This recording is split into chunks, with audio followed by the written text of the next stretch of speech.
All right, so we're gonna be going for some more ground clearance. This is the stock side rails or side steps, whatever you wanna call them. And we're gonna be replacing these with some custom frame sliders. So to get these off, it's pretty simple. There's gonna be some brackets on the bottom half right here.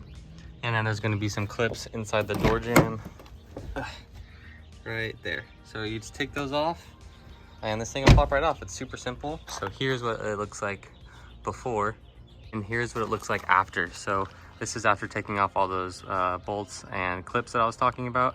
And you can tell right away that that is a lot more ground clearance. So it doesn't look so much like a grandma car anymore.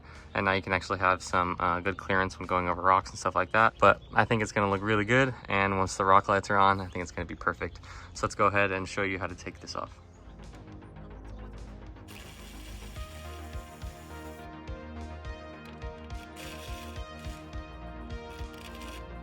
Now here's what the clips are gonna look like. So you just go ahead, stick a flat head under here and give it a good pry. Just like that. Oh, that one broke. Which doesn't really matter because I'm not gonna be reusing these. And maybe you'll have a spider too to watch you do it all. All right, so now it's all off. You can see it right there. And I wanted to go ahead and point out that there's gonna be 2 clips right here. And do those last so you don't break them off. And there's also going to be 1 10mm right there up top, and then you'll be good to go. And then this clip right here for the rock lights, or for the step lights. That's it, just 1 plug. And this is what we're going to be using for installing all the rock lights. Now we're going to move on to cutting the front bumper to get even more clearance. All right, we got some tape and we got an uncut bumper. So we're gonna go ahead and tape basically right along this body line right here. You can see it go all the way across. Make sure this line's straight and get a Dremel, and we're gonna cut this. So we're gonna make it look a little bit more aggressive and also just a little bit higher up off the ground. So yeah, let's get it a little bit more of a rugged look and go ahead and cut all this off and see how it goes.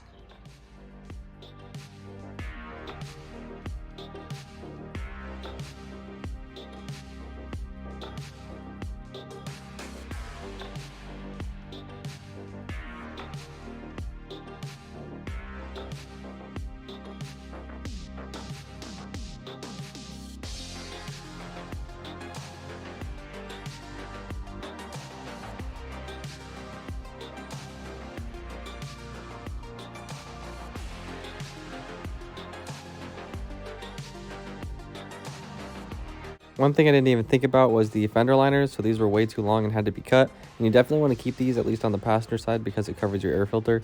So I went ahead and cut these and just zip tied them up, and they were good to go.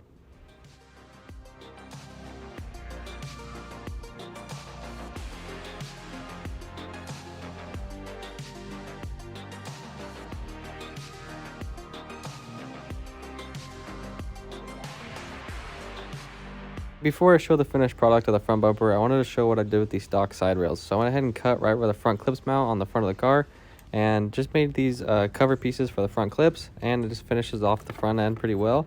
And then also used these stock lamps that were in the side steps to fit right under here and use them as rock lights. So this was just mounted with 1 bolt through the stock hole, and we were ready to go. Just drill into the plastic and you're done.